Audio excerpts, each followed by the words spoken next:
नमस्कार, बहुत स्वागत है आपका मुख्यमंत्री की विकास डायरी में। मैं हूं आपके साथ अमित शर्मा। दतिया उपचुनाव के लिए भाजपा प्रत्याशी आशुतोष तिवारी ने मुख्यमंत्री डॉक्टर मोहन यादव, प्रदेश अध्यक्ष हेमंत खंडेलवाल और पूर्व मंत्री नरोत्तम मिश्रा की मौजूदगी में नामांकन दाखिल कर दिया है। मुख्यमंत्री ने कहा कि भाजपा का विजय अभियान जारी रहेगा और जनता भारी बहुमत से पार्टी को विजयी बनाएगी। उन्होंने कांग्रेस पर निशाना साधते हुए उसकी भाषा पर भी सवाल उठाए। प्रदेश अध्यक्ष हेमंत खंडेलवाल ने कहा कि दतिया की जनता भाजपा को आशीर्वाद देगी।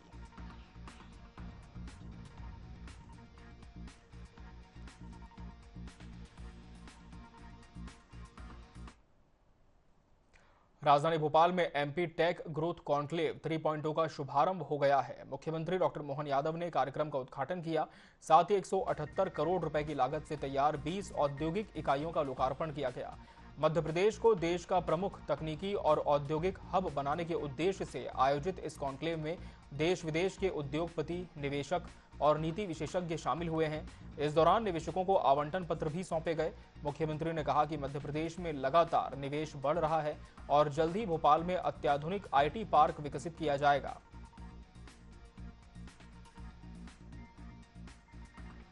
ग्रोथ 3 कॉन्क्लेव के आज तीसरे शुभारंभ के अवसर पर मुझे इस बात की प्रसन्नता कि इस कॉन्क्लेव में 51 प्रकार की अलग अलग गतिविधियां संपन्न होगी।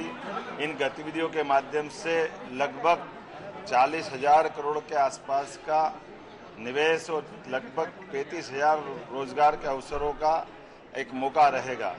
यह आयोजन मध्य प्रदेश को जीसीसी, सेमीकंडक्टर एवं डेटा सेंटर हब के रूप में स्थापित करने की दिशा में एक मील का पत्थर साबित होगा। नई औद्योगिक और तकनीकी इकाइयों 20 से अधिक तकनीकी आईटी, ईएसडीएम इकाइयों का आज उद्घाटन किया गया, जिन परियोजना के माध्यम से लगभग 180 करोड़ के आसपास का निवेश और लगभग 1250 से ज़्यादा रोजगार के अवसर मिलेंगे। ये इकाइयाँ इंदौर, भोपाल, जबलपुर में स्थापित होकर इलेक्ट्रॉनिक्स, आईटी और उन्नत विनिर्माण क्षेत्रों को गति देगी। मुझे इस बात की प्रसन्नता है। उसी क्रम में आज 8 कंपनियों को आईटी पार्क भोपाल और आईटी पार्क सिंहासा, इंदौर में भूमि आवंटन हेतु एलओए भी जारी किए गए। आइए हम सब मध्य प्रदेश के निर्माण में सहभागी बने, विकसित भारत 2047 के संकल्प को पूरा करें। मेरी अपनी ओर से औद्योगिकरण के लिए नवाचार के माध्यम से नए सेक्टर में प्रवेश करते हुए मध्य प्रदेश की छलांग को हम जाने, समझे और सहयोग के साथ आपके माध्यम से मध्य प्रदेश अपनी एक नई पहचान बनाए। मध्य प्रदेश की दतिया विधानसभा उपचुनाव को लेकर सियासी बयानबाजी तेज हो गई है। बता दें, मुख्यमंत्री डॉक्टर मोहन यादव ने कांग्रेस पर तीखा हमला बोलते हुए उसे अतीत की पार्टी बताया। सीएम ने कांग्रेस पर विकास विरोधी, अंतर्कलह और विभाजनकारी राजनीति के आरोप भी लगाए, जबकि भाजपा को देश की सबसे बड़ी और सबसे मजबूत राजनीतिक ताकत बताते हुए दतिया उपचुनाव में एक बार फिर बड़ी जीत का दावा किया।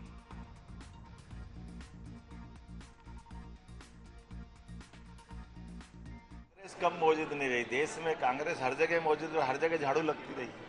कांग्रेस के साथ कांग्रेस का वर्तमान का नेतृत्व की अकर्मण्यता और जनता के साथ विकास के मामले में कांग्रेस की जो देश को पीछे धकेलने वाली नीति, इसके विरोध में धीरे धीरे करके देश में 80% से ज़्यादा भूभाग पर अब कांग्रेस का सफाया हुआ है।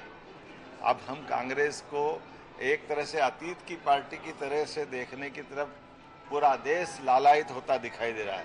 कारण कांग्रेस अपनी विभाजनकारी नीति, हिंदू मुसलमान में बांटने वाली नीति और यथास्थितिवादी नीति, नवाचार, नए विचार, नई क्षमता, युवाओं की अपनी सारी क्षमताओं पे कुठाराघात करने वाली पार्टी के नाते से कांग्रेस को पहचाना जाता है। और कांग्रेस उससे बढ़कर अंतर्कलह में भी डूबी हुई है। कांग्रेस को खुद मालूम नहीं कि उसको आगे बढ़ना है या पीछे हटना है। लेकिन हमारी पार्टी यशस्वी प्रधानमंत्री के नेतृत्व आज विश्व की सबसे बड़ी पार्टी के नाते से अपनी पहचान बनाकर लगातार आगे बढ़ रही है। यही कारण है कि जो राज्य मध्य प्रदेश के पास आए, जनता दिलो जान से उनको चाहते हुए अब वो 1 दशक नहीं 2-2 दशक से आगे बढ़ते हुए नया रिकॉर्ड बना रहे हैं।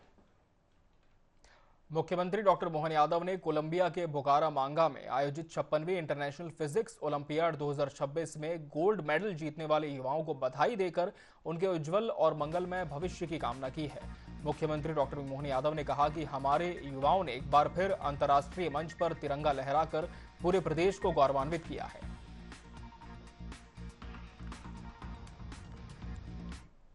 इसी के साथ सीएम की विकास डायरी की खबरों में फिलहाल इतना ही। मुझे और पूरी टीम को दीजिए इजाजत। नमस्कार।